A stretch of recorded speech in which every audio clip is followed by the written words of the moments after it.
तर नमस्कार शेतकरी बांधवांनो। तर हे शेतकरी आहेत आपल्या साडेगावचे। तर यांनी कृषी उत्पन्न बाजार समितीमध्ये हळद घेऊन आले होते। तर हळदीची क्वालिटी पाहू शकता।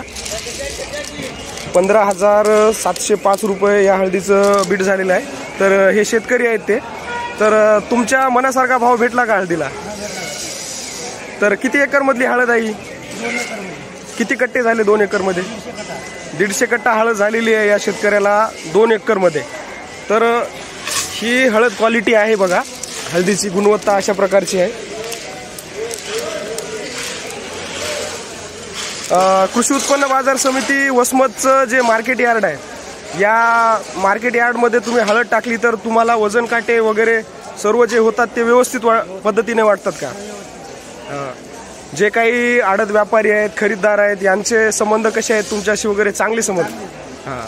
तर कृषी उत्पन्न बाजार समितीमध्ये शेतकऱ्यांनी जो लिलाव कक्षामध्ये माल टाकलेला होता, तो माल चांगल्या प्रकारे लिलाव झालेला आहे आणि त्यांना जी काही सोय आहे, सुविधा आहे, ती चांगल्या प्रकारची आडत आणि व्यापारी यांच्याकडून मिळालेली आहे। तर धन्यवाद शेतकरी बांधवांनो। अशाच माहितीसाठी आमच्या YouTube चॅनलला सबस्क्राईब करा आणि माहिती बघत राहा।